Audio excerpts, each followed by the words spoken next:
Kuya, sana naman ayusin mo yung pakikitungo mo sa bata. Ilang taon pa lang siya oh. Sana naman alamin mo yung mga salitang ipaparinig mo sa kanya. Tingnan mo, nakikita niya yung mga kalokohan mo. Imposible na hindi niya alam yung ginagawa mo.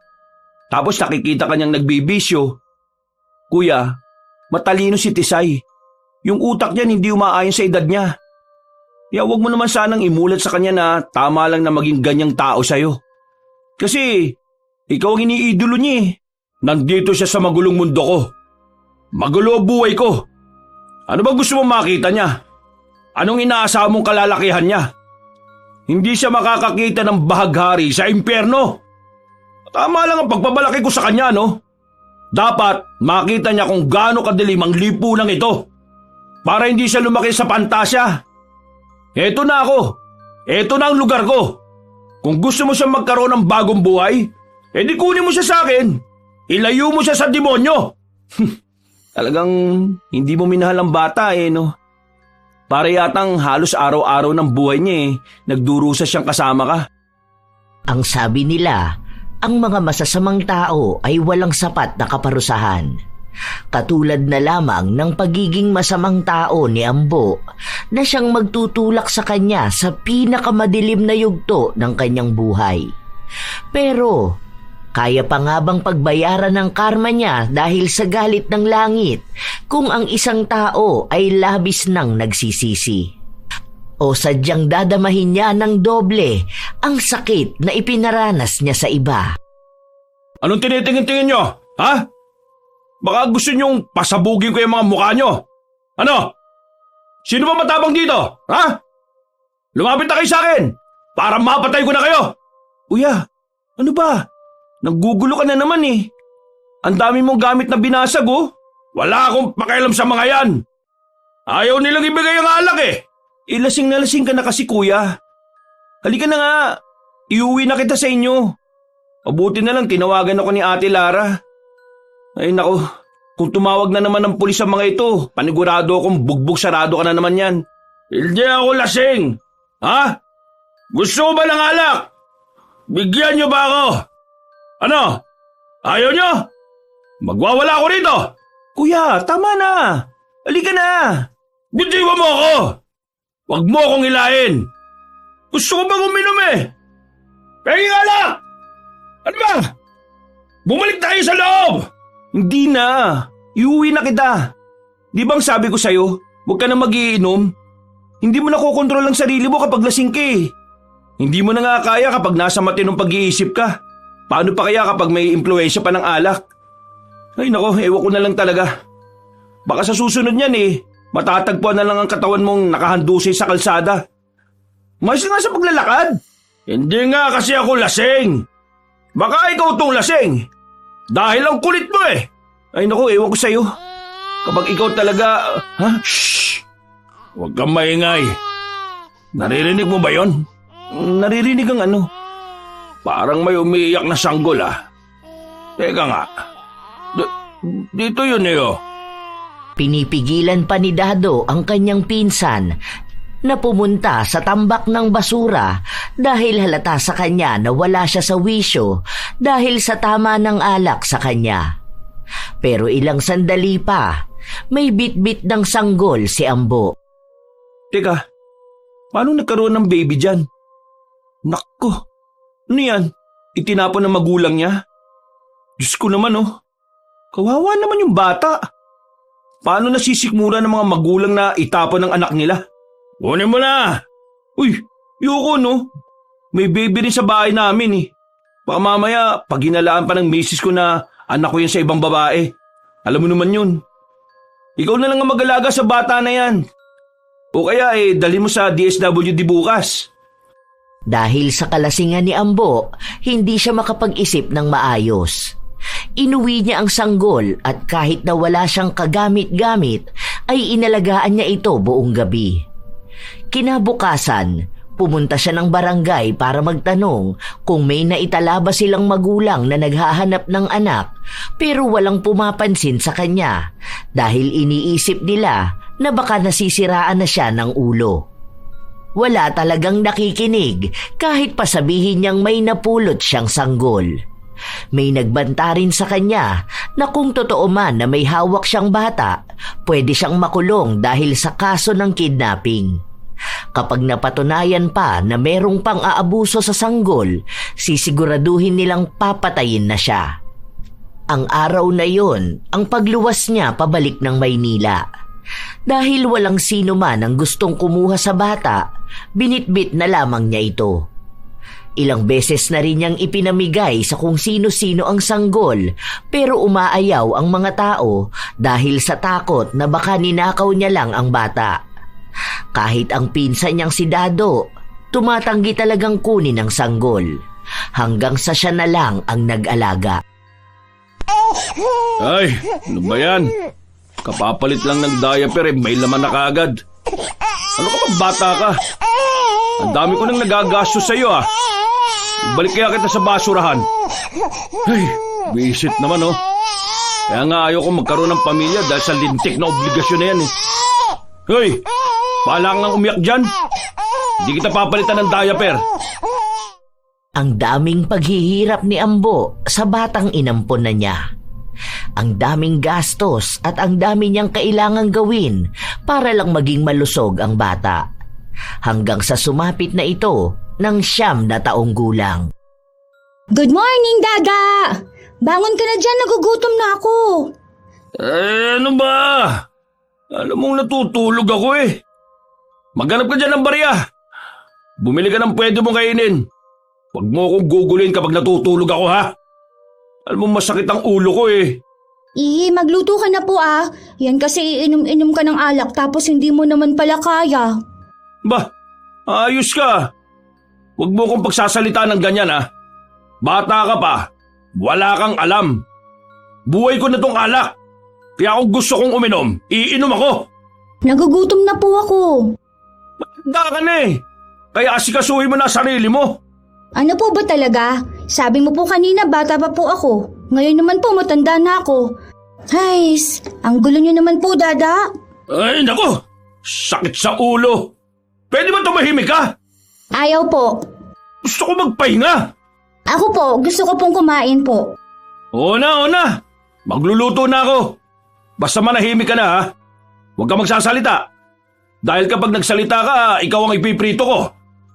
Humagikgik ang bata at napatakip ng kanyang bibig. Ganon ang palaging nangyayari sa loob ng kanilang bahay.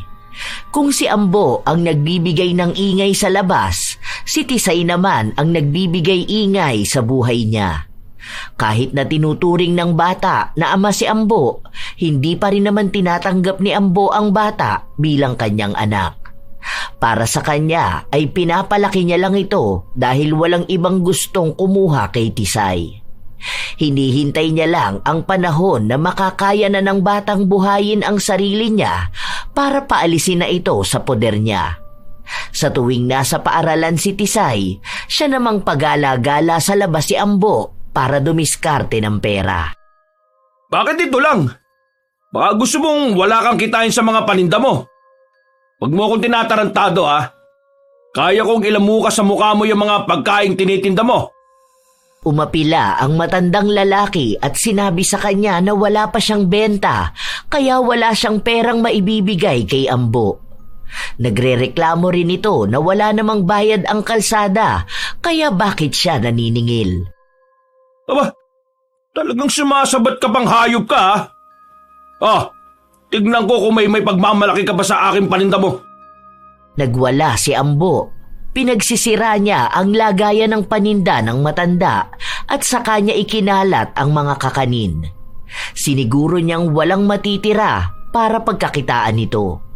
Hindi siya naaawa kahit na umiiyak na ito sa harapan niya. Nakikita niyo ba yung ginawa ko sa kanya? Kayong lahat dito, ako pa rin ang batas na dapat niyong sundin. Dahil kapag ako nagalit sa inyo, sinisigurado kong wala kayong magiging kabuhayan. Walang kumikibo dahil kapag may kumontra sa kanya ay sasapitin din nila ang nangyari sa matanda. May mga alagad si Ambo at sikat siya sa kanilang lugar bilang isang taong halang ang kaluluwa. Alam nila na kahit magsumbong sila sa mga pulis, wala namang magagawa ang mga yon. Hindi rin naman basta mahuhuli si Ambo. At sa oras na malaman ng lalaki kung sino sa kanila ang sumubok na kalabanin siya, ay tiyak na mananagot. Ilang tao na ang binugbog niya at ilang kabuhayan na rin ang kanyang sinira. Lahat ng tao ay galit sa kanya o sa kanila ng mga kasamahan niya. Kung tawagin siya ay hari ng kasamaan. Isang hapon, nakatambay sila sa gilid ng tulay kung saan pinagpapartihan nila ang perang nakolekta nila mula sa bayad ng mga nagtitinda sa gilid ng kalsada. Parang nalulugi din ata tayo Paano kung tasan na natin yung singil sa kanila? Ay, oo nga pala. Nasaan na yung sinasabi mong baril? Inabot sa kanya ng kasamahan niya ang hinahanap niya. Nang suriin niya ito, nagustuhan niya. Matapos noon ay may humintong sasakyan sa kanilang harapan, nagbaba ng isang bag na naglalaman ng ipinagbabawal na gamot. Isa yon sa ibinibenta ni Ambo sa kanilang lugar.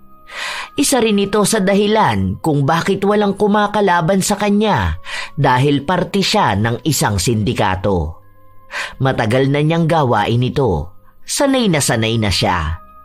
Nang matapos ang kanilang transaksyon, umuwi na siya sa kanilang bahay. May bitbit siyang isang balot ng ulam. Isay, nasan ka ba? Hanapin mo ako, Dada! Wala akong panahon dyan may dala akong ulam. Kumain ka na. Hindi niyo man lang po ako hinahanap Ano pong ulam? Kakain na po kayo? Hindi ako kakain. Kumain ka na dyan. Baka mamaya kulitin mo na naman ako. Itabi mo yung isang manok. Pagkain mo bukas. Ang baho niyo naman po. Amoy po kayo sigarilyo po. Ligo na po kayo, Dada. Ang asim niyo na rin po Huwag mo nga akong inuutusan. Ang sabi ko, kumain ka na. Hindi ko sinabi na pansinin mo ako. Dada, punta po ba kayo sa school? Sabi po ni teacher raw po, kasama raw po ang mga magulang. Kaso ikaw lang po magulang ko. Hindi mo ako magulang, no? Dahil yung mga magulang mo, itinapon ka sa basurahan. Tumabi ka nga dyan. Naantok na ako Dada, maligo ka na po muna. Ang baho mo po. Babaho ka po lalo Kahit na anong pangungulit ni Tisay, hindi niya pa rin nakumbinsi ang ama-amahan. Alam na ng bata na hindi niya ama si Ambo dahil palaging sinasabi sa kanya na napulot lang siya sa basurahan. Pero sadyang matalinong bata si Tisay kaya hindi niya minamasama ang mga salitang yon. Minsan nga ay nagugulat si Ambo dahil may mga salita si Tisay na para bang hindi galing sa utak ng bata. Marahil ay naging paraan na lang din ito ng bata para makasabay sa buhay ni Ambo. Ilang araw pa ang lumipas, palagi pa ring gumagawa ng gulo at masama si Ambo. Nagbebenta ng droga pero hindi naman siya gumagamit. Malaki lang talaga ang bigay sa kanya kapag napapaubos niya ang binibigay sa grupo niya.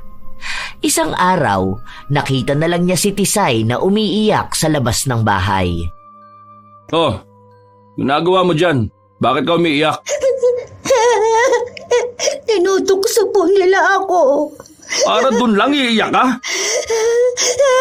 Sinasabi po nila na masama po akong tao kasi po masama kayong tao. Ayaw po nila ako kalaro. Ano naman kung ayaw ka nilang kalaro? Di wag mo silang kalaruin. Ay, ayaw ko nakikita kang umiiyak para sa walang kwentang bagay Hindi ka pwedeng maging mahinang tao. Kapag napikong ka sa sinasabi nila, ihampas mo ang ulo nila sa pader. O kaya ingudgud mo. Dapat maging palabang ka Hindi yung iiyak ka kapag inaasar ka. Sila ang payakin mo ng dugo. Habang nagsasalita si Ambo, may narinig siyang nagsalita mula sa likuran niya. Isang pamilyar na boses. Grabe ka naman magturo sa bata, kuya. Oh, Dado, ikaw ba yan? Anong ginagawa mo rito? Bakit may mga bitbit kang gamit? Makikituloy muna sana ako sa bahay mo, kuya. Balo ko kasi mag-apply sa abroad. tutuloy muna sana ako dito habang nag-aasikaso ko ng mga papel ko.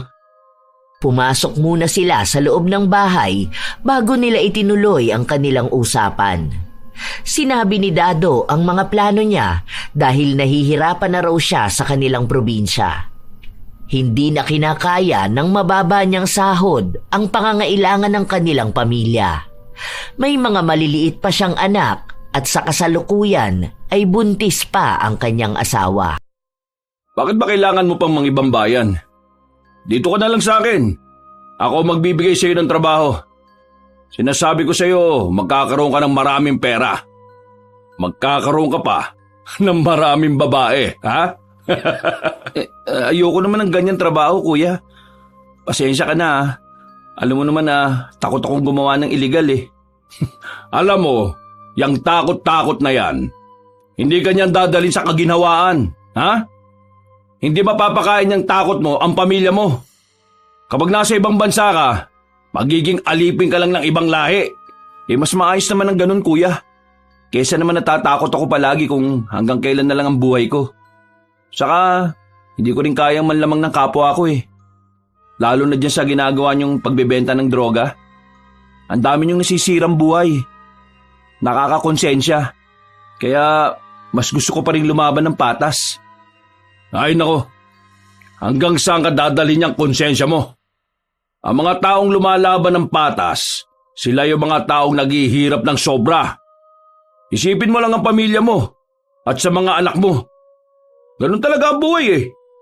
Kahit naman magpunta ka sa ibang bansa, nasa hukay naman ang kabilang paa mo. Ayoko pa rin. Hindi ko maatim na kainin ng mga anak ko yung perang galing sa masama. Habang nag-uusap ang dalawa, lumabas naman si Tisay mula sa kusina. Bitbit niya ang isang pitsil ng tubig at mga baso. Baka po gusto po ninyong uminom po. Ay, salamat ah. Ang bait na bata naman ito. Laki mo na oh. Nung huling beses kitang nakita, baby ka pa eh. Salamat po. Oo, sanggol na pinulot sa basurahan. Ang daldal nga niyan eh, nakakainis. Sakto lang naman. Mabuti nga may bata rito sa bahay mo eh. Para naman magkaroon ng buhay. Baka siya pa nga maging dahilan para magbago ka eh. Hinihintay ko na nga lang na lumayas yan. Yoko ng bata no. Baka naman nakita mo na yung mga magulang niyan. Wala man lang bang nagganap sa probinsya ng nawawalang bata? Para naman maibalik ko na yan sa mga magulang niya. Wala nga kuya eh. Saka, kawawa naman si Tisay. Pinaparinig mo pa sa kanya yan. Hayaan mo siya. Bakit? Iisipin ko ba yung nararamdaman niya? Di ko naman anak yan eh. Wala lang akong magawa kaya inalagaan ko yan. Sanay na yan. Okay lang po. Ang mahalaga po sa akin may bahay po ako tapos may dada po ako. Nakakatuwa naman tong bata na to. Ang matured mag-isip. Matalino siguro to. May award po ako. Perfect po ako sa math. Ay, wow! Galing talaga ah. Sige, dahil mabait kang bata, bukas pag uwi ko bibilang kita ng laruan. Ay, naglalaro ka pa ba? Bakit bibilan mo pa yan ng laruan? Bigyan mo yan ng baril. Uy yan naman. Huwag ko naman idama yung bata dyan sa ginagawa mo. Hoy, bakit? May nangaasar daw sa kanya eh. Di barilin niya sa ulo. Ewan ko na lang kung may magtangkapang umaway sa kanya. Ano ka ba? Tumigil ka nga kuya. Basta be, huwag mong papakinggan yung dada mo ha. Huwag mo siyang gagayahin. Dapat, palagi ka lang mabait. Ewan ko kung may mangyari sa buhay mo, kung magiging mabait ka lang. Sa mundong ito, dapat marunong kang malamang sa kapwa mo. Dahil kapag palaging kabutihan ang ipinapairal mo, ikaw naman ang magiging kawawa sa huli. Hindi na uso ang bida, no? Dahil sa mga pelikula lang may mabuting tao. Matigas ang paninindigan ni Ambo sa kanyang mga ginagawa. Walang ibang tamang gawain kundi ang maging masama. Sa ganung gawain na siya nabuhay noon, kaya sa ganung gawain na rin daw siya mamamatay. Yun ay kung may makakapatay nga sa kanya. Dahil nakatira na rin sa kanila si Dado, nagkaroon na ng kasama si Tisay. May nag-aasikaso na rin sa bata. Dahil mabait at matulungin naman si Tisay, hindi nahirapan si Dado na alagaan siya.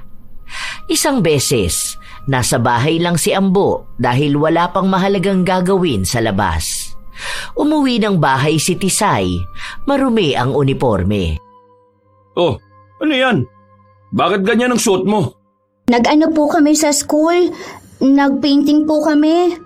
Sige na, magpalit ka na. Ilagay mo yan sa labahan at ipapasabay ko yan bukas sa kapitbahay. Ako na lang po maglalaba. Tinuro po kasi sa amin ni teacher. Dapat po maging masipag po kami para po matutuwa po ang mga magulang po sa amin. Sino naman matutuwa sa'yo? Wala ka naman magulang. Kayo po kaya ang magulang ko. Ganun na rin daw po yun eh. Kapag po daw sino ang kasama sa bahay po, siya po ang magulang. Dami mong alam. Bilisan mo na. Bili mo ako ng alak sa labas. Sabi po ni teacher, masama daw po ang alak at sigarilyo po. Kaya po ang baho niyo palagi kasi po may bisyo po kayo. Ano ba yung pinagsasasabi mo? Huwag mong pakinggan yung teacher mo, no? Panigurado na may bisyo rin siya. Aba, kapag ako nainis sa kanya, susugurin ko yan. Yan ang mahihirap sa mga nag-aaral eh. Akala naman nila, tatalino nila. Sa mundong ito, ang labanan sa tunay na buhay ay diskarte. Siya, bilisan mo na, may utos ako sa'yo. Kahit na anong sabihin ng bata, hindi naman talaga makikinig ang kanyang ama. Gagawin nito kung ano ang gusto niyang gawin. Habang nasa tindahan si Tisay, naririnig niya rin ang mga babaeng nasa tindahan. Ang mga manang na madalas na pag-usapan ang buhay niya at ang ugali at kasamaan ni Ambo.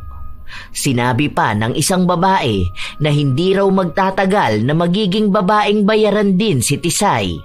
Sakto raw dahil maputi siya at maganda. Wala naman daw siyang magiging magandang kinabukasan sa piling ni Ambo. Dahil ang masamang tao na kasama niya sa bahay, magiging malaking impluwensya sa kanya para maging masama rin siyang babae. Hello po. Bali po sabi ni teacher, masama po ang sumabat kapag nag-uusap ang mga matatanda. At sabi niya rin po na masama po ang manira ng ibang tao at magsabi po ng masama sa kanila. Nainis ang isang manang at sinabihan siyang bastos. Gusto pa siyang saktan pero hindi na nito ginawa dahil baka bigla siyang bawian ni Ambo. Kung ano-anong masasakit na salita na lang ang sinabi ng babae sa kanya. Pero tiningnan lang sila ni Tisay at sa halip na galit ang ibalik, isang inosente at matamis na ngiti lang ang ginawa ng bata. Pag-uwi niya sa bahay nila, agad namang binuksan ni Ambo ang alak at sinindihan ang sigarilyo. Masok ka na sa kwarto mo at mag-iinarte ka na naman na mabaho ang amoy ng alak at sigarilyo. Dada, bakit po hindi po kayo magtrabaho tulad po ni Tito Dado po? Hindi po ba trabaho itong ginagawa ko? Kasi po, nagagalit po ang mga tao sa'yo. Kasi masama po ang ginagawa niyo. Alam mo, kahit na anong gawin mo, lahat ng tao magagalit sa'yo. Maging mabuti ka man o masama. Palagi silang may puna. Wala ka pang alam sa ganito dahil bata ka pa. Kaya pwede ba? Manahimik ka na lang dyan. Magpagupit po kaya kayo. Mukha po kayong unggoy dyan sa buhok at balbas niyo eh. Lahat na lang talaga pinupuna mo no? Sinabi ko na sa'yo pumasok ka na sa loob ng kwarto mo. Isa pa talaga ha? Nasabi ko sa'yo, Tisay, makakatikim ka sa akin. Napakamot na lang sa ulo ang bata, saka nito sinunod ang utos ng ama. Sa paglipas ng mga araw, walang nagbabago kay Ambo. Kahit na ang mga salita niya kay Tisay ay hindi niya inaayos kahit na pinagsasabihan siya ng pinsan. Isang araw, habang nasa labas si Ambo at nagbebenta ng droga, napansin niya ang isang pamilyar na mukha. Mamaya na, babalik ako. Doon muna kayo kay Abi bumili. Oo, sandali lang. May kakausapin lang ako. Mukhang siya rin ang sinadya ng babae dahil nang makita siya nito ay lumakad din palapit sa kanya. Walang ngiti sa labi pero bakas ang galit sa mga mata. Buhay ka pa palang hayop ka? Anong ginagawa mo rito? At talagang hindi ka pa rin nagbago? Ang tibay mo rin ano? Ang dami ng mga pinatay na pusher, pero ikaw, nakatayo ka pa rin dito at proud na proud ka sa ginagawa mong kasamaan. Alam mo, kung pumunta ka lang dito para makita mo ako, mukhang may tama na yung utak mo. Kung galit kayo sa akin, sana wag nyo na lang alamin ang nangyayari sa buhay ko. Magpakalayo-layo na lang kayo, ha? Nagpakalayo-layo na nga kayo, di ba? Ilang taon na bang hindi tayo nagkikita-kita, ha? Gusto ko sanang makita kung naghihirap ka na bang hayop ka. Kaso, mukhang totoo nga talaga na matagal mamatay ang masamang damo. Ay, alam mo naman pala eh. Tapos nag-abala ka pa. Depende na lang kung bibili ka ng paninda ko. Pero kung magpapakita ka lang sa akin para ipaalala yung mga pinaggagawa ko noon, hindi ka na sana nagsayang ng oras. Di ba? Kasi, hindi pa naman ako makakalimutin eh. Tanda ko yun. Wala lang talaga akong pakialam. Habang nanggigigil na si Lynn sa mga pinagsasasabi ng kanyang kausap, saka naman dumating si Tisay. Tinawag niya ang kanyang ama habang hawak niya ang isang papel. Tumakbo sa kanila ang bata at bakas ang kainosentehan sa kanyang mga ngiti. Dada, tingnan mo po ang gawa ko. 100 po nakuha ko. Natuwa po si teacher kasi po magaling ako. May anak ka? Hello po. Ang ganda nyo naman po. Para po kayong Barbie. Di ba sabi ko sa iyo kapag nakikita mo ako sa labas, wag na wag mo akong kakausapin. Tara na, nguwi na tayo. Ay ko po, Dada. Bitawan mo nga ang bata. Nasasaktan siya sa pagkakahawak mo. Mamaya mapilayan mo pa yan. Wala kang pakialam. Nagpatuloy lang si Ambo na maglakad kasama ang bata. Nagmamadali silang makauwi. Nang makarating sila sa bahay, itinulak niya ang bata na naging dahilan para mapaupo ito sa sahig. Ilang beses ko bang sasabihin sa iyo na huwag mo akong kakausapin sa labas, ha? Di ba sabi ko sa iyo kapag nanggaling ka sa school, umuwi ka na kagad? Ang tigas talaga ng ulo mo, no? Ipapakita ko lang naman po itong gawa ko. Kahit ano pa yan, wala akong pakialam sa ipapakita mo. Sa susunod na ulitin mong tawagin ako sa labas, makakatikim ka talaga sa akin. Sorry na po. Hindi ko na po ulitin. Huwag ka na po magalit sa akin. Sorry na po. Talagang hindi mo na uulitin. Dahil sa susunod na gawin mo yan, ipapamigay na kita sa mga taong pwedeng umampun sa'yo. Ayoko na matigas ang ulo, ha? Kapag sinabi kong uuwi ka kagad sa bahay, yun ang gawin mo. Kung ayaw mong sundin ang utos ko, lumayas ka na lang sa pamamahay ko. Ano ba? Tumayo ka nga sa akin. Huwag mo nga akong yakapin. Sorry na po, Dada. Hindi na po matigas ang ulo ko. Huwag niyo na lang po akong ibibigay sa iba po, ha? Sorry po. Doon ka nga. Bitiwan mo ako. Pilit na ipinagtatabuyan ni Ambo ang bata habang wala namang humpay ang paghingi ng tawad ni Tisay. Ilang sandali pa, dumating naman si Dado. Bakas ang pagod sa kanya pero mas nangingibabaw ang pagtataka. Oh, ano nangyayari? Ewan ko sa batang yan. Ano ba? Umalis ka nga dyan. Visit ka. Itinulak ni Ambo palayo si Tisay. Matapos nito ay lumabas din siya ng bahay. Iyak lang ng iyak ang bata. Nang tanungin siya ni Dado, doon ikinuwento ni Tisay ang nangyari. Sinisisi niya ang kanyang sarili kung bakit nagagalit ang kanyang ama. Sinasabi ni Dado na kapag naging mabuting bata at masunurin siya, hindi na magagalit si Ambo. At hindi na rin siya ipamimigay sa ibang tao katulad ng palaging panakot sa kanya. Pinatahan na lamang ni Dado ang bata at pinayuhan ito. Kinausap na lang din niya si Tisay para kahit na paano ay gumaan ang pakiramdam ng bata. Gabi na, hindi pa rin umuuwi si Ambo at nag-aalala na ang kanyang anak. Matagal naghintay si Tisay hanggang sa nakatulog na lang ito. Ilang oras pa ang nakalipas, umuwi na rin si Ambo. Kuya, ano ba nangyayari sa'yo? Bakit naman ganun ang ginagawa mo sa bata? Ipapakita lang naman niya itong ginawa niya eh. Proud lang siya na magaling siya. Tinan mo nga to, para sa itong ginawa niya eh. Sa halip na matuwa ka, talagang nagalit ka pa. Wala akong pakialam dyan. Anong gusto mong gawin ko dyan sa papel na yan? Pandidingas ko lang yan eh. Basahin mo kasi. Ay nako, wala akong panahon sa mga kalokohan na yan. Kuya, sana naman ayusin mo yung pakikitungo mo sa bata. Ilang taon pa lang siya oh. Sana naman alamin mo yung mga salitang ipaparinig mo sa kanya. Tingnan mo, nakikita niya yung mga kalokohan mo. Imposible na hindi niya alam yung ginagawa mo. Tapos nakikita kanyang nagbibisyo. Kuya, matalino si Tisay. Yung utak niyan hindi umaayon sa edad niya. Kaya huwag mo naman sanang imulat sa kanya na tama lang na maging ganyang tao sa'yo. Kasi ikaw ang iniidolo niya eh.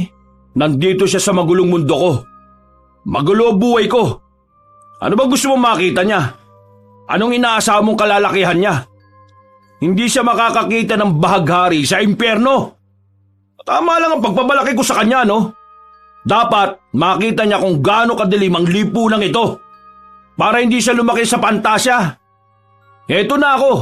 Eto na ang lugar ko. Kung gusto mo siyang magkaroon ng bagong buhay, edi kunin mo siya sa akin. Ilayo mo siya sa demonyo. Talagang hindi mo minahal ang bata eh, no? Para yatang halos araw-araw ng buhay niya eh, nagdurusa siyang kasama ka. O bakit, ginusto ko ba to? Hindi ko naman yan anak eh. Hindi ko yan kadugo. Isa lang naman ang gusto ko eh. Kung tingin mong mali ako sa pagpapalaki ko sa kanya, edi sige, humanap ka ng taong kukup-kup sa kanya para maging mabuti siyang tao. Matigas pa rin ang puso ni Ambo. Naaawa na si Dado sa bata pero hindi niya rin naman alam kung paano nga ba niya magagawang tulungan si Tisay. Ang tanging naiisip na lamang niya ay dalhin sa DSWD ang bata pero nakikita niya kung paano magmakaawa ito para lang wag mailayo sa tinuturing niyang ama. Ilang araw pa ang lumipas, nagpapatuloy na maging mabait na anak si Tisay. Isang araw, naabutan ni Dado ang kanyang pinsa na mag-isa lang sa loob ng bahay. Oh, mukhang tensyonado ka dyan ah. Ang dami mo nang nauubos na sigarilyo. Ano, may naging problema ka ba sa trabaho mo? Nakadispalko ka ba ng pera? Hindi ko yung ginawa kahit na minsan. O ano pala, buwisit na babae kasi yun eh. Oh, si Tisay na naman. Yung kapatid ni Nenet, yung Lynn? Di ba nasa Bicol yun? Ewan ko sa kanya. Nagpakita sa akin nung nakaraan eh. Wala naman akong pakialam sa buhay nila. Pinakulong na nila ako noon. Tapos ngayon babalik-balik dito. Ano bang kalagayan ni Nenet? Hindi ko naman tinanong. Hindi ako interesado sa buhay nila. Wala naman na kami dapat pakialam sa isa't isa eh. Alam ko namang galit na galit sila sa akin. Hindi ko naman na iniisip yun eh. Dahil hindi naman mababago ng galit nila ang buhay ko. Tapos panay patanong sa akin tungkol kay Tisay. Lintik kasing bata yun eh. Kung hindi niya sana ako tinawag, hindi ako kukulitin ng babaeng yun eh. Ay nako, naalala ko na naman. Nabubwisit tuloy ako eh. Ang daming tanong ni Dado tungkol kay Lynn pero hindi naman yun masagot ni Ambo. Dahil ang gusto lang naman ni Ambo ay tigilan na siya ng babae dahil nakakaapekto na ito sa kanyang kabuhayan. Isang umaga, nasa labas si Ambo kasama ang kanyang mga alagad. Iniisa-isa na naman nila ang mga tindahan na kanilang sinisingil. Ano to ibinibigay mo sa akin? Tingin mo ba tumatanggap ako ng barya? Ha? Tinatarantado mo ba ako? Nakiusap ang babae at sinabi na wala pa silang benta dahil kabubukas lang ng tindahan nila. Ayoko ng mga ganyang katwiran. Alam mo ang ginagawa ko sa mga taong ginagagawa ko. Mukhang buntis ka pa yata ah. Baka bigla ka mapaanak sa sama ng loob. Kaya kung ako sa'yo ha, ibigay mong tamang halaga na kailangan ko. Umiiyak na ang babae at halos gusto na nitong lumuhod sa harapan niya para lang pagbigyan siya. Pero walang nararamdaman na awa si Ambo. Sinasabi niya na hindi naman nagiging pera ang luha, kaya bakit nag-aaksaya pa ng panahon ng babae na umiyak. Katulad ng ginagawa ni Ambo sa mga tindahan na walang naibibigay na pera sa kanya, yun ang ginawa niya sa babae. Nagwala siya sa tindahan at sinira ang kabuhayan nito. Halos wala nang matirang matinong paninda. Nakita niyo na? Tandaan niyo to ha. Para sa susunod, alam niyo kung paano ako magalit. Wala akong pakialam dyan sa paawa niyo. Dahil kung pagbibigyan ko kayo, masasanay lang kayong lahat eh. Tigilan niyo na ako sa mga drama ninyo. Paalis na si Ambo at papunta na sa susunod na tindahan nang makita niya si Tisay na nakatingin sa ginagawa niya. Walang ibang reaksyon. Ilang sandali pa, nagpatuloy maglakad ang bata. Hindi siya tinawag o pinansin katulad sa gusto niyang gawin kapag magkakasalubong sila sa labas. Pero kita sa mga mata ng bata ang awa sa mga taong nakapaligid sa kanya. Pero isinantabi yun ni Ambo. Muling pinagpatuloy ni Ambo ang pangongolekta ng pera. Gabi na siya umuwi sa bahay nila at naabutan niya si Tisay na gumagawa ng takdang aralin. Dada, kumain na po kayo. Masarap po ang luto ni Tito Dado. Di ako nagugutom. Bakit ang aga mong umuwi kanina? Maaga po kami pinauwi. Aalis daw po si teacher eh. Dada, pwede niyo po ba akong tulungan dito po? Assignment po namin. Tungkol naman po ito kay God. Bakit ka sa akin magpapatulong? Ikaw ang nag-aaral, di ba? Madali lang naman po ito. Wala akong pakialam kung madali lang yan. Hindi rin naman ako naniniwala sa Diyos eh. Bakit naman po? Dapat po nagpe-pray po kayo. Yun po ang palagi pong tinuturo sa amin eh. Gusto niyo po ba mag-pray tayo? Hindi ko kailangan yan. Hindi rin naman didinggin ng Diyos na yan ang hiling ko. Kakampi lang siya ng mga taong mabubuti at hindi ako kasama dun. Marami na ako nagawang kasalanan. Isa pa, kung totoo ang Diyos, sana hindi niya ako hinayaan na maging masamang tao, di ba? Hindi niya hinayaan na maranasan ng pamilya ko ang sobrang paghihirap na magtutulak sa akin gumawa ng ganito. Kung sana mabuti ang Diyos, sana wala ako sa sitwasyon na ganito eh. Kaya hindi ako naniniwala sa Kanya. Ang sabi po sa amin ni sister, nagpupunta po kasi yun sa school po namin eh, para po magturo siya. Ang mga tao naman po ay may mga kabutihang itinatago. Wala pong sobrang masama. Saka po may pagkakataon pa naman po daw na magbago ang lahat. Wes, hindi ako kasama ng mga taong ganyan. Nakita mo naman siguro kung gaano ako kasama, di ba? Sa tingin mo ba may Diyos pang tatanggapin yon? Wala! Kaya wag niyo na ako idamay dyan sa kaibangan na diringgin ng Diyos sa mga panalangin sa Kanya. Kailanman, hindi ako lulod at hihingi ng tulong sa Kanya dahil hindi siya totoo. Hindi na kumibo pa ang bata dahil umalis na rin sa kanyang harapan ng ama at nagtungo sa kwarto nito. Sa paglipas pa ng mga araw, pinapanatili pa rin ni Ambo ang malamig na pakikitungo kay Tisay. Pero kahit na ganun siya, hindi naman nagbago ang pagiging bibo, madaldal at mabait na bata ni Tisay. Minsan, kahit na pinapagalitan na siya ng ama sa kaingayan niya, ay ipinagpapatuloy niya ang pagkwento ng mga bagay na wala namang kwenta para kay Ambo.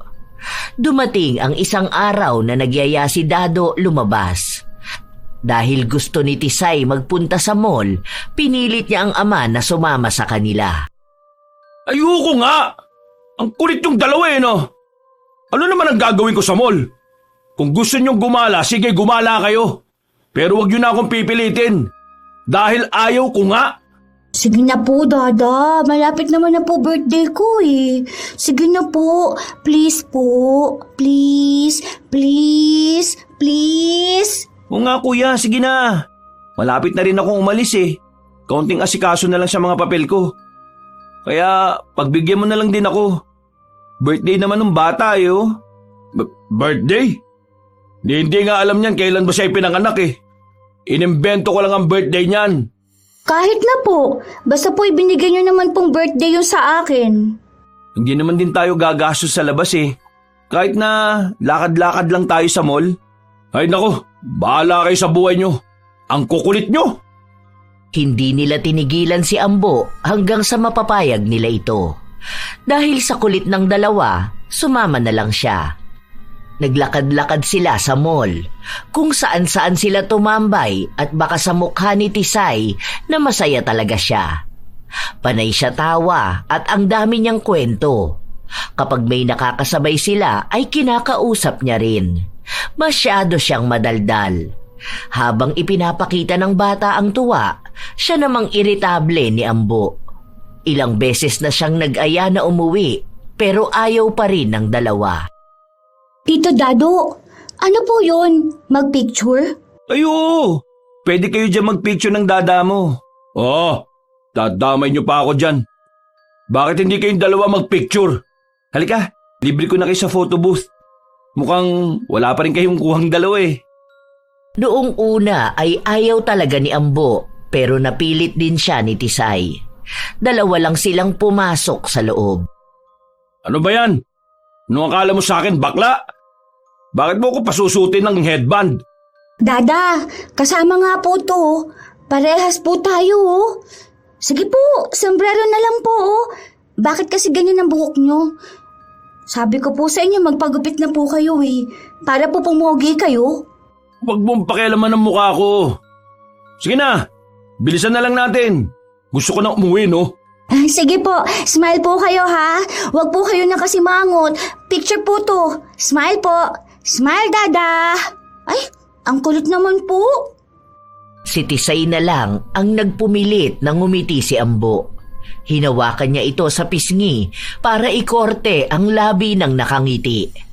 Ang araw na yon ang isa sa pinakamasayang araw ng buhay ng bata. Isa sa mga pangarap niyang gawin. Nang makauwi sila, ingat na ingat si Tisay sa litrato nila ng ama. Hindi po kaya masisira ito, Tito Dado? Gusto ko po idikit ito sa pader po, eh. Masisira din naman yan eh. Ingat-ingat ka pa dyan. Tingnan mo, sa susunod yan, itatapon na yan. Hindi po, ah. Gusto ko po ito itago forever. Kasi po kasama po kita rito. Kahit na po ayaw mo po mag-smile. Wala pa ring gibo si Ambo. Pumasok na lang siya sa loob ng kwarto. Ilang sandali pa, nagpunta naman doon ang bata. Pinapaalis niya pero ayaw ni Tisay. Panay ang kwento sa kanya at sabi kung gaano siya kasaya. Kahit na paulit-ulit na ang kwento, sinasabi pa rin ng bata. Gusto niya raw ulit yun gawin. Pangarap niyang lumabas silang dalawa ng ama at kumuha ng maraming litrato na magkasama. Habang si Ambo naman ay panay lang ang kontra sa kanya. Ang oras na oh, lumabas ka na. Naantok na ako. Mamaya na po, mag-pray po muna tayo, di ba po? Matutulog na ako ng diretso. Ako na lang po mag-pray. Pikit ka po, Dada. Dear God, thank you po sa masaya po na araw. Sana po, lagi niyo po iingatan si Dada ko kapag po nasa labas po siya. Thank you po. Amen. Ayan po. Good night po. I love you, Dada. Tumalikod lang si Ambo at pumikit para matulog. Kinabukasan, maaga rin siyang nagising dahil sa transaksyon nila. Nang maibigay niya ang droga, doon niya nalaman na dati palang suki ng kabilang grupo ang pinagbentahan niya. May isang miyembro lang ng kabilang grupo ang kumausap sa kanya at sinabi na inaagaw niya ang isa sa kliyente nila. Wala akong inagaw dahil siya ang kusang lumapit sa amin. Baka kasi ang pangit ng serbisyo nyo kaya naghanap ng iba. Sabi mo sa leader nyo, galingan niya kasi para hindi siya tumatahol. Nagbanta ang lalaki at sinabing pagsisisihan nila ang pang-aagaw ng kanilang kliyente. Nang kaparehas na araw, sumugod ang isang grupo sa lugar nila. Unang ginawa ay ang pambabato ng bote sa kanya hanggang sa nauwi na sa barilan. Kung sino-sino na lang ang tinatamaan sa iringan nila. Gulo kung gulo. Nakikipagbugbugan si Ambo at nakikipagpalitan din ng bala. Mga tarantado kayo ah! Huwag akong sinusubukan nyo ah! Sige, ubusan tayo! Sinisigurado ko sa inyo na wala sa inyong lalabas na buhay sa lugar na ito. Mali kayo ng kinalaban! Kanya-kanyang laban, hindi rin nagpapasindak ang kabila. Sa halip na matakot, naging mas matapang pa sila. Habang nasa gitna ng gyera ang lahat, may mga inosenteng tao na nagtatakbuhan. Nag-iiyakan, pero walang pakialam si Ambo. Kahit na sino pa ang matamaan, basta gusto niya lang ubusin ang kabila. Hanggang sa nakita niya si Tisay na kasama ng ibang tao na tumatakbo. Sinesenyasan niya ang bata kung saan ito pwedeng magtungo. Pero hindi na rin makapag-isip ng maayos ang bata. Natatakot na siya sa nangyayari dahil ang gulo-gulo ng paligid niya. Hanggang sa hindi na siya tuluyang nakatakbo. Dahil sa isang putok ng bala, nakita na lang ni Ambo na bumulagta sa sahig si Tisay. Mga punyemas kayo! Papatay ko kayo lahat! Doon naging mas matapang si Ambo para lumabas sa pinagtataguan niya at pinagbabaril ang mga kalaban niya.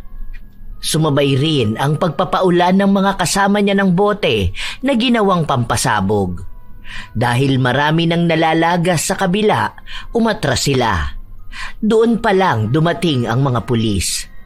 Kung kailan huli na ang lahat at ang dami na ring nasaktan. Agad na nagtungo si Ambo sa bata. Duguan ito at walang malay. Sa takot niya, agad siyang napasugod sa ospital. Pero walang pumapansin sa kanila kahit na nakikitang duguan na ang bata. Kahit pa naghihingalo na ito. Malayo ang susunod na ospital kaya hindi maitatakbo ni Ambo ang anak niya. Ilang beses pang tumawag ng doktor si Ambo pero halatang hindi siya pinapakinggan. Iniisip niyang marahil isa na sa dahilan kung bakit walang umaasikaso sa kanila ay dahil sa kanyang itsura. Halatang mahirap lang sila at mukhang walang halaga ang mga buhay. Wala bang gagamot sa anak ko? Sige, sinasabi ko sa inyo, sa oras na may masamang mangyari sa kanya, lahat kayong doktor na narito, pasasabugin ko ang mga bungo ninyo. Sisiguraduhin kong hindi nyo na makikita ang pamilya ninyo. Ikaw, tumawag ka ng doktor! Bilis na! Nakatutok ang baril ni Ambo sa isang nurse. Dahil sa ginawa niya, napuno ng takot ang mga tao sa ospital. Dahil sa pananakot niya at pagwawala, doon lang inasikaso ang kanyang anak. Wala naman sana siyang intensyon na gumawa ng gulo sa ospital kung sana lamang ay naging makatarungan din sila para sa kalagayan ng bata. Ilang oras din ang inabot bago dumating si Dado. Bakas ang pag-aalala niya. Ilang beses siyang nagtanong kay Ambo pero hindi nito ipinaliwanag ang lahat ng nangyari. Nalaman na lamang ni Dado na nasa bingit ng kamatayan ng bata, lalo na't may natama ang ugat at may daplis ang puso nito dahil sa pagtama ng bala. Maraming dugo ang nawala, kaya kailangan niyang masalinan agad. Kailangan din ng operasyon. Diyos ko po, bakit naman ganito ang nangyari? Bakit ba kasi nasa labas si Tisay? Di ba wala naman siyang pasok?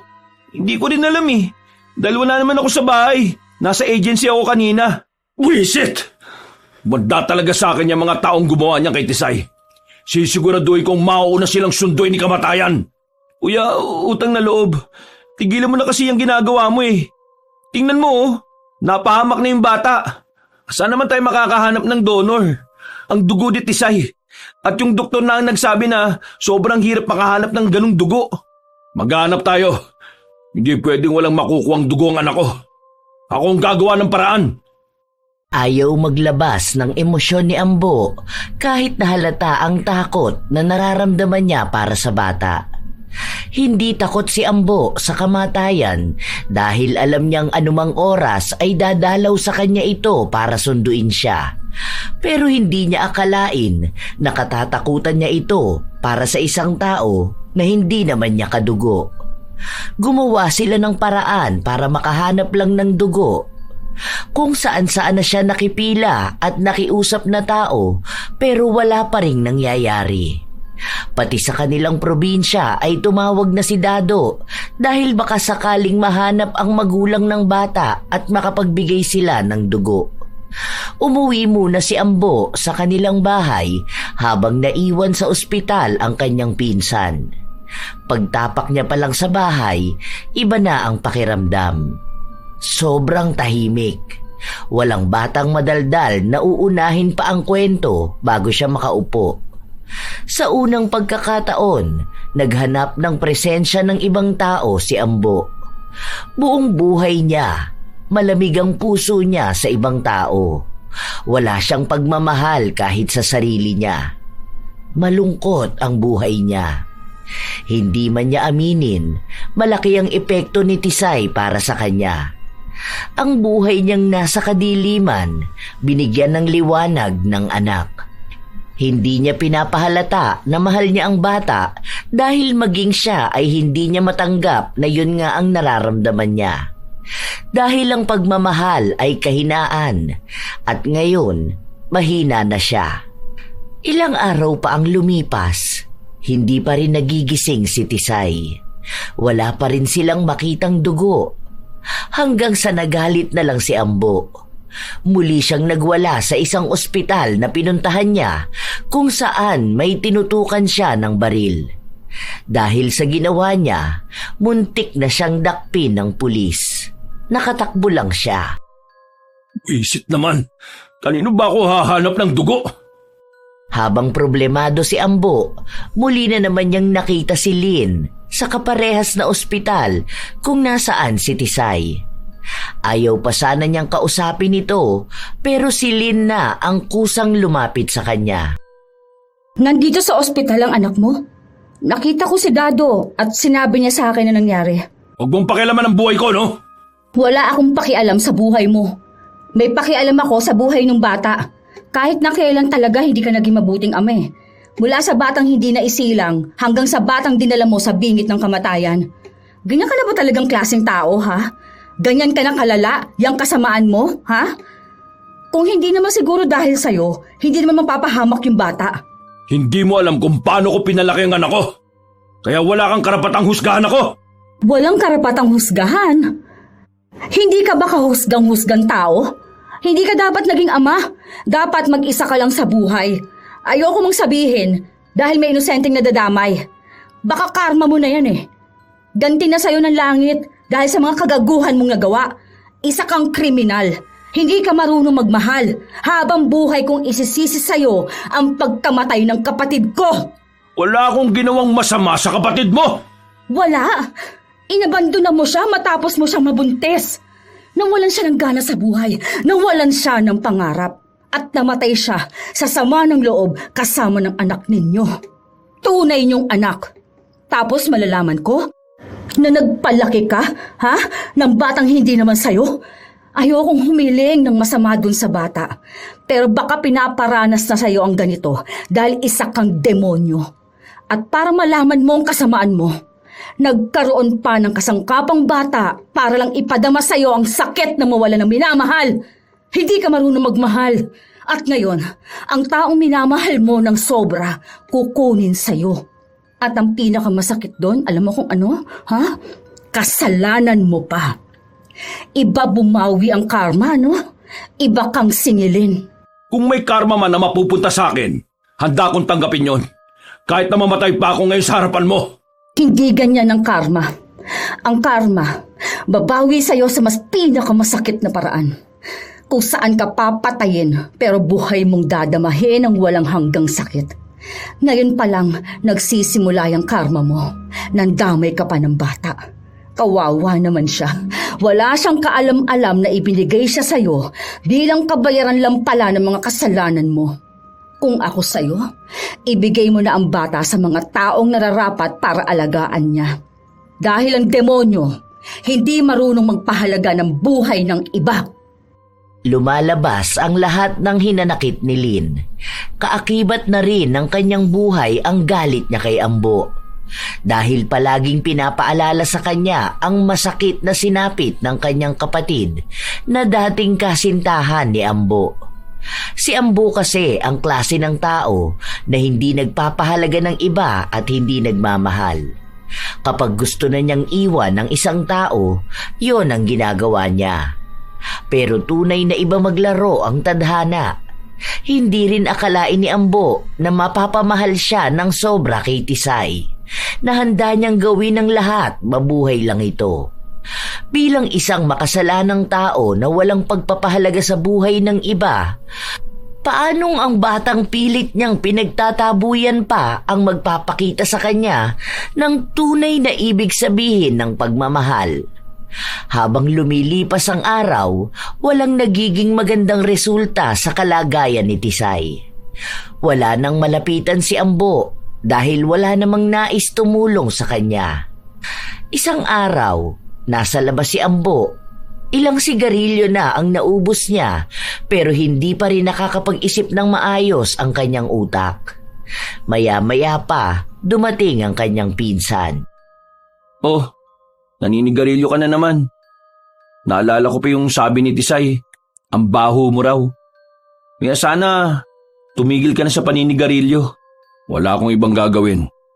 Baka magwala lang ako kapag nagkandaletse-letse na ang lahat. Kuya, siguro tama si Lynn sa sinabi niya eh. Hindi mo na kaya ang bata. Ipaubaya mo na siya sa DSWD. Baka doon may makatulong sa kanya. Gusto mo ring ibigay ko siya sa iba? Hindi ako papayag. Walang ibang kukuha sa anak ko. Ako nagpakahirap sa kanya. Nung itapon siya ng mga magulang niya, may nakinig ba sa akin noon? Walang naniniwala, di ba? Kaya ako na lang ang nagpalaki sa kanya. Para naman sa kapakanan ni Tisay eh. Kawawa naman yung bata. Wala tayong kapera-pera para sa kanya. Hanggang kailan siya ganyan, ha? Ni walang maayos na dugo na maibigay sa kanya. Tapos ikaw, wala kang ibang ginawa kundi ang magbisyo. Kuya, dapat matagal mo na siyang pinakawalan. Ito yung sinasabi ko sa'yo eh. Dinadala mo siya sa mundo mo. Alam mong sa mundo mo, walang halaga buhay ni Numan. Kaya yan, yung bala na ipinapampatay mo sa iba, yun na rin ang sumingil sa bata. Kuya, pag-isipan mo maigi. Kung totoong mahal mo si Tisay, dapat alam mo kung ano makakabuti sa kanya. Tama na yung pagpapanggap mong kaya mo. Kahit na hindi naman. Kuya, para sa bata, kung totoong gusto mo ng magandang kinabukasan para sa kanya, ilayo mo siya sa impyerno. Hindi kumibo si Ambo. Ang dami nang tumatakbo sa kanyang utak. Hindi niya rin alam kung kakayanin niyang tuluyang mawawala sa kanya ang anak. Kung mamamatay naman si Tisay, alam niyang kahit na kailan hindi niya mapapatawad ang kanyang sarili. Doon na unti-unting nakaramdam ng panghihina si Ambo. Hindi na niya alam ang gagawin. Wala na rin siyang ganang mabuhay. Noon, kapag pakiramdam niya ay wala na siyang halaga sa mundo, si Tisay ang palaging nagpapaalala sa kanyang mahalaga siya. Dahil kung wala siya, ibig lang sabihin ay wala rin si Tisay. Maaaring nung gabi na itinapon siya ng kanyang mga magulang, namatay na siya. Kung sakali na ibang tao ang kumupkop sa kanya, marahil ay hindi rin maganda ang kanyang magiging kapalaran. Hindi man nakikita ni Ambo pero maraming nabago sa kanyang buhay dahil sa tulong ni Tisay. May mga bagay siyang nagawa na hindi niya akalain na magagawa niya. Katulad na lamang ng pagharap niya sa altar kung saan nakikipagkomunikasyon ang mga tao sa Diyos na hindi pinaniniwalaan ni Ambo. Sa unang pagkakataon, lalapit siya sa Diyos kahit na alam niyang makasalanan siyang tao. Hindi niya akalain na luluhod siya para magdasal. Alam kong hindi ako karapat-dapat tumingi ng tulong. Isa ako sa mga taong buhay pa, pero nasusunog na sa impyerno ang kaluluwa. Hindi ko rin alam kung bakit ko to ginagawa eh. Kung bakit ako nagpapakita ng kahinaan sa'yo. Pero nananalangin ako, hindi para sa akin, kundi para sa anak ko. Parang awa mo na. Kung ako ang gusto mong parusahan, sa akin mo ibigay lahat ng sakit. Ako saktan mo. Pero wag ang sakit na katulad nito. Hindi ko kakayanin kung may masamang mangyayari sa anak ko. Nagmamakaawa ako sa iyo. Tulungan mo si Tisay. Ayoko madamay siya sa mga kasalanan ko. Nagmamakaawa ako sa iyo. Buhayin mo lang si Tisay. Pinapangako ko, nahahayaan ko siyang mapunta sa magandang kamay. Parang awa mo na. Kahit araw-araw mong iparamdam sa akin ang pagbabayad ko ng mga kasalanan ko. Huwag lang si Tisay. Wala siyang alam. Ako may kasalanan, hindi siya. Parang awa mo na. Parang awa mo na.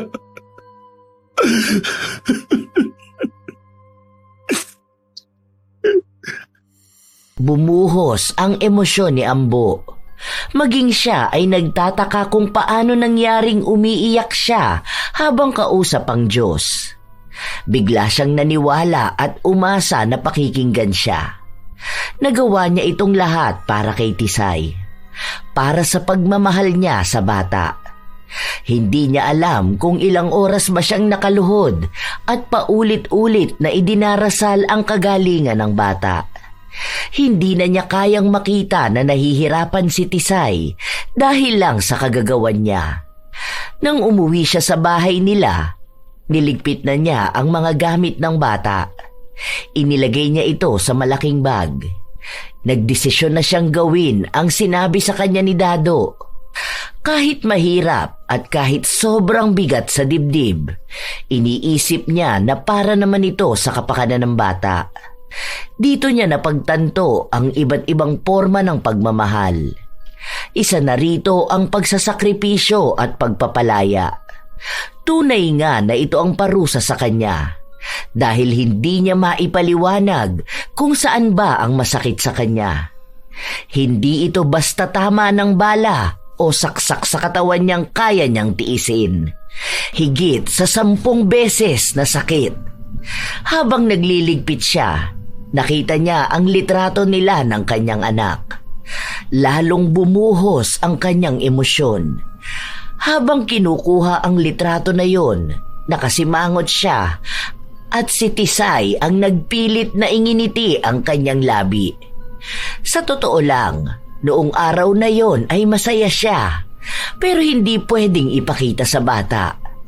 Ayaw niyang malaman ni Tisay na meron siyang emosyon. Dahil para sa kanya, kahinaan yun. Ang ginagawa niyang pagmamatigas sa bata ay para rin kay Tisay. Dahil gusto niyang maging matatag ito sa malupit na mundong kakaharapin niya.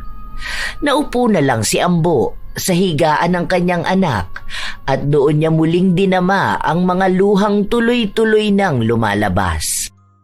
Patawadan ako. Patawarin mo si Dada kung hindi kita naipagtanggol, ha. Patawarin mo ako kung tinamay pa kita sa magulong mundo ko. Patawarin mo ako kung pamimigay na kita sa kanila. Mahal na mahal kita. Kahit na hindi ko yan nasasabi sa'yo. Gusto kong magkaroon ka ng magandang buhay. Buhay na hindi ko kayang ibigay sa'yo.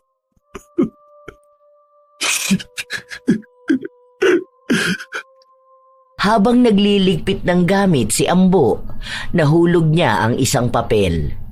Nang buksan niya ito, naalala niya na ito ang binibigay sa kanya ng anak na hindi niya pinapansin noon dahil sinasabi niya na wala lang itong kwenta.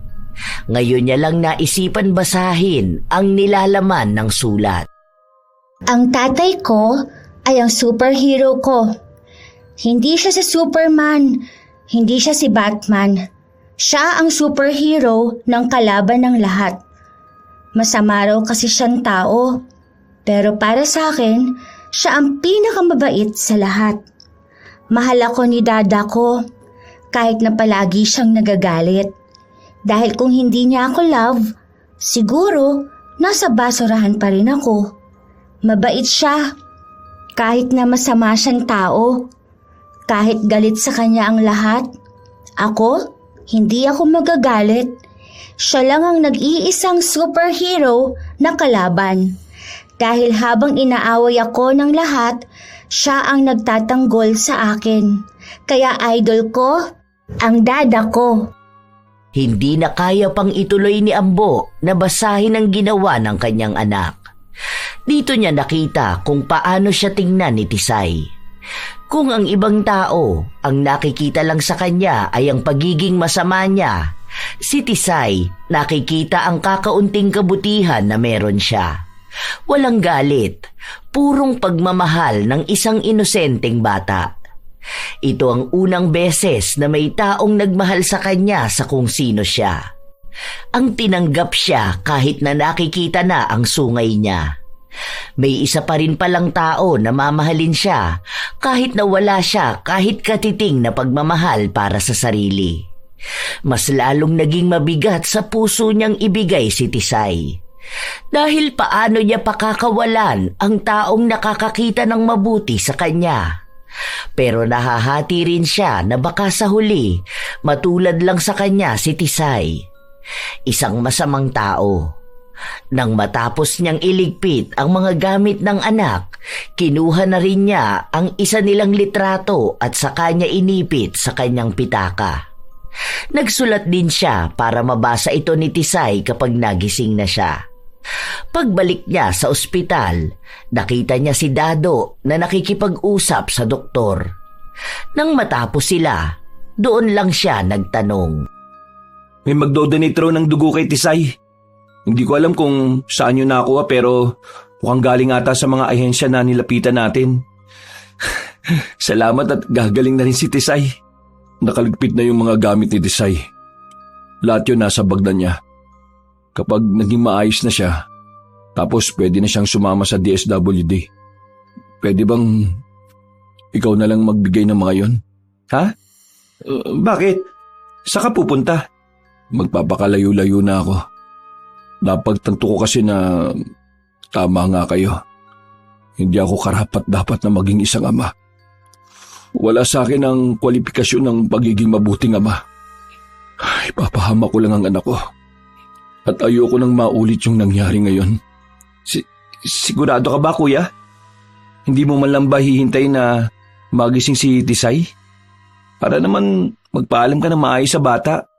Tingin mo ba makakapagpaalam pa ako kapag nagkita kami? Baka magmakaawa lang sa akin yan eh. Magiging mahirap lang yung para sa aming dalawa. Tama na yung mga taon na magkasama kami. Kuya, alam mo ba? Palaging kinukwento sa akin ni Tisay kung paano siya umahanga sa'yo.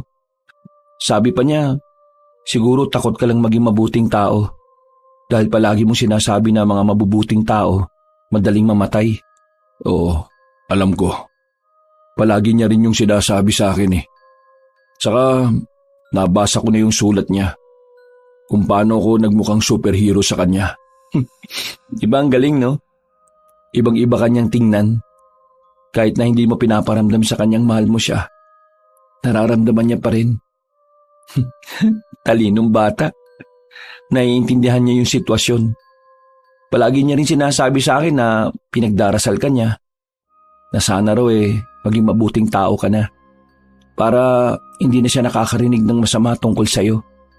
Kasi minsan daw, gusto na rin niya makipag-away sa mga taong nagsasabi ng masama sa'yo. Ibig sabihin, may isang parte pa rin talaga sa'yo na naging mabuti ka sa kanya. At yun ang nakikita niya. Kaya nga ayaw ko siyang madamay sa mga katarantaduhan ko sa buhay eh. Nadamay na nga siya ngayon, di ba? Kung hindi ako nagsimula ng gulo, sana wala siya sa ospital ngayon. Ayaw ko na siyang madamay sa karma ko. Baka siya pa magbayad nun. Siya na nga lang ang nag-iisang tao na mabuti sa akin eh. Malala na tong karma na pagbabayaran ko. Lahat ng tao magiging malapit sa akin. Sila ang nagdurusa. Sa totoo lang, kaya ayaw ko siyang mahalin ng sobra eh. Dahil alam kong sobra din ako masasaktan kapag nawala siya sa akin. Pero, ang hirap pala. Akala ko hindi ko siya mahal. Pero, siya lang ang nagpayak sa akin ng sobra. Ito pala ang ibig sabihin ng karma. Talagang grabe kong maningil. Mas mahirap na pagdurusa pala to kaysa sa pagkakakulong ng ilang taon. Mas torture pa ito eh. Kaysa sa paulit-ulit na pagsaksak sa akin. Akala ko patay na ako sa kalooban ko eh. Pero meron pala siyang binuhay na ngayon sinasaktan na niya. Kuya, naiintindihan ko. Noon pa man ganyan na talaga ang paniniwala mo eh. Sana balang araw tuluyan ka na nga magbago, no? Para kung sakali man na makikita ulit kayo ni Tisay, matutuwa siya sa'yo dahil tama lang na ikaw ang naging idolo niya. At tama lang ang nakita niyang mabuti sa'yo at pag-asa niya sa pagbabago mo. Handa na si Ambo na bitawan ng kanyang anak. Hindi man tunay na kadugo, pero ang pagiging pamilya nilang dalawa ay tila ba nakaugnay na sa kanilang mga kaluluwa. Bago tuluyang umalis si Ambo, sinilip niya ang kanyang anak. Pagaling ka ha. Tapos mag-aral ka mabuti para palagi kang perfect. Ingatan mo sarili mo. Alam mo naman na sipunin ka. Huwag ka dun sa malikabok ha. Huwag ka rin basta magpapaambon. Ay nako, mamimiss kita Tisay ko. Mahal na mahal ka ni Dada. Kahit na anong mangyari, ikaw ang forever baby ko. Love you Tisay ko. Pigil na pigil ang emosyon ni Ambo. Ayaw niyang iiyak siya sa lugar na makikita ng iba. Hindi siya mahina. Kailangan niyang maging malakas ulit para sa sarili. Alam niyang maninibago siya, lalo na sa 9 na taon ng buhay niya ay kasama niya si Tisay. Ngayon, haharapin na niya ang mga susunod niya pang taon nang wala na sa kanya ang bata. Tuluyang umalis si Ambo at nagpakalayo-layo. Hindi na rin sila nagkita pa ni Lynn. Dahil wala na rin naman silang dapat pang pag-usapan. Ipapamukha lang sa kanya nito ang kasalanang nagawa niya sa dati niyang kinakasama at sa dapat na magiging anak nila. At iba pang mga kasalanan niya. Katulad ng panlalamang niya sa kapwa, ang pagiging mapanakit niya, at mga taong nasira niya ang buhay. Tinatanggap na lamang ni Ambo na wala na siyang pag-asa pa. Nakakapit na sa kanya ang mabigat na parusa ng karma. Kahit anong gawin niya, kahit saan pa siya magtungo, ay bit-bit na niya ito. Nakasunod na sa bawat gagawin niya. At sa oras na magmahal siya ng iba, sila ang mapapahamak.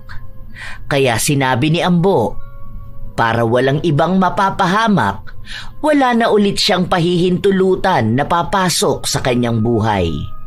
Wala na ulit inosenteng bata na makakapiling ng isang demonyo. Sa paglipas ng mga linggo, naging maayos na rin si Tisay. Nasa tabi niya lang si Dado hanggat hindi pa siya napupunta sa kustodya ng DSWD. Si Dada ko po. Oh, huwag ka masyadong gumalaw. Magpagaling ka muna. Nanghihina ka pa oh. Ang dada ko po, Tito. Nasaan po ang dada ko? Hindi sumagot si Dado. Sa halip, iniiba niya ang usapan. Pero tila ba walang ibang gusto si Tisay kundi makita ang kanyang ama. Hindi pa man niya alam ang nangyayari, wala na siyang ibang ginawa kundi ang umiyak. Matagal sila sa ospital, pero mula sa pagdilat ng mga mata niya, kahit isang beses ay hindi niya nakita si Ambo. Hanggang sa nalaman niyang kukunin na siya ng DSWD. Nagwawala siya sa ospital at tinatawag ang pangalan ng kanyang ama. Dada, tulungan niyo po ako! Dada, ginagawa mo nila ako! Ayoko po sumama sa kanila. Sa inyo lang po ako sasama. Dada, tulong po! Pasensya ka na Tisay pero matagal nang umalis si Kuya Ambo. Wala na siya rito. Hindi na siya magpapakita pa. Mas makakabuti sa'yo kung sasama ka na lang sa kanila. Hindi ako iiwan ng dada ko. Ayoko sa kanila. Gusto ko mabuhay sa bahay. Kapag tumanda ka na, mauunawaan mo rin lahat ng ito. kung bakit tama lang na ginawa to ng dada mo. Maniwala ka lang. Mahal na mahal ka ni Kuya Ambo. At itong sakripisyo na to ay para sa'yo. Patuloy na umiiyak at nagwawala si Tisay. Hindi niya kayang tanggapin na hindi na niya makakasama ang kanyang ama. Wala siyang pakialam sa sinasabi ng iba na masama itong tao dahil siya ang nakasama ni Ambo. Kaya siya lang ang makakapagsabi kung halimaw ba ito. Dahil para kay Tisay, mas halimaw pa ang kanyang mga magulang na nagtapon sa kanya kaysa sa tinuturing niyang ama na kaaway ng lahat. Sa huli, wala pa ring nagawa si Tisay. Walang kahit na sinong nakakaalam kung nasaan nga ba si Ambo. Kahit si Dado ay walang alam. Nang ibigay na kay Tisay ang kanyang mga gamit, umalis na rin si Dado. Sa paglipas ng mga araw, walang gana sa lahat ng bagay si Tisay. Hindi siya kumakain, hindi rin siya nakakausap ng maayos. Palagi lang siyang umiiyak at hinahanap ang kanyang ama. Tila ba ang masiyahin at bibong bata ay nawala na rin kasabay ng pag-alis ni Ambo. Habang naghahalungkat ng gamit si Tisay, nakita niya ang litrato nila ng kanyang ama. Muli siyang naiyak, hanggang sa nakita na rin niya ang sulat na iniwan sa kanya. Tisay ko, kung nababasa mo ito, alam kong nasa maayos ka na. Pasensya ka na kung iniwan kita. Para din naman to sa'yo. Palagi ka magpapakabait. Kumain ka ng gulay para hindi ka magkasakit. Mag-aral lang mabuti at huwag magiging makulit. Hayaan mo palagi kong ipagdarasal sa Diyos na balang araw makikita ulit kita. Lagi mong tatandaan na mahal ko ni Dada. Love na love kita, baby ko.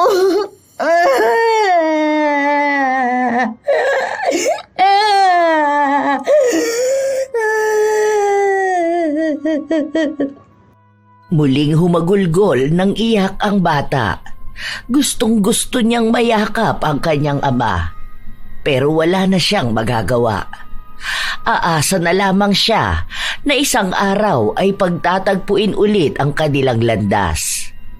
Nagkaroon ng bagong pag-asa ang bata.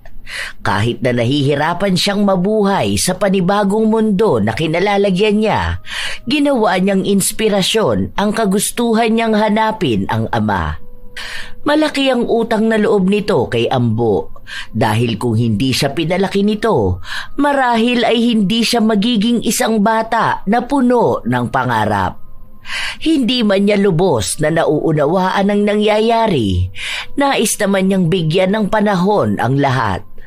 Hanggang sa lumipas na ang panahon, ang tanging naiwan na lamang kay Tisay ay ang mga alaala nila ng ama at ang nag-iisang litrato na mayroon sila. Isang kayamanan na kailanman ay hindi niya nanaisin na mawala. Hanggang sa sumapit na ng wastong edad si Tisay, puno siya ng pangarap na maging matagumpay na tao. Dahil sa pamamaraan lamang na yon, madali niyang mahahanap ang ama. May pagkakataon na bumabalik siya sa luma nilang bahay dahil nagbabaka sakali siya na bumalik na ang kanyang ama, pero iba na ang nakatira doon. Wala na rin sa kalsada ang mga taong nanggugulo sa mga tindera. Malaki ang naging bunga ng sakripisyo ni Ambo. Kahit na parehas silang nasaktan, naging paraan naman ito para sa panibago at mas makulay na kinabukasan para kay Tisay. Ang iniiwasan lamang ni Ambo ay ang may taong mahalaga sa kanya na magbabayad sa karma na dapat ay sa kanya lang papataw. May mga kasalanan talaga na kahit gaano nakatagal na gawa ay may karampatan pa ring parusa mula sa langit. At ang isa sa pinakamasakit na parusa ay napupunta pa sa taong mahalaga sa kanila. At iyon ang paraan para maramdaman nila ang higit na sakit kaysa sa ibinigay nila sa ibang tao. Minsan din, ang mga taong masasama ay nakikitaan ng kabutihan, ngunit madalas huli na ang lahat bago pa nila mapagtanto na may naging mali sila. Hindi naman masama ang pagbabago. Sadyang mayroon lang mga taong hindi ito kayang gawin dahil natatakot sila sa mas matindi ring kapalit. Katulad ni Ambo, may mga masasamang tao na hindi inaasahang mapapamahal sa isang tao na magpapabago ng kanilang pananaw. Minsan, mga taong hindi nila kadugo. At katulad din ni Tisay na sa kabila ng madilim na pagkatao ng isang tao, nakikitaan niya pa rin ng liwanag at kabutihan. Napapatunayan niyang bawat masamang tao may nakatagong kabutihan, na minsan kahit sila sa sarili nila ay hindi nila yon nakikita. Nakakatakot talaga ang karma dahil naniningil ito sa panahong hindi mo inaasahan. Hindi sa panlabas na ganti ang mararanasan, kundi isang sakit na uukit at tatama sa kaluluwa ng kanilang sinisingil.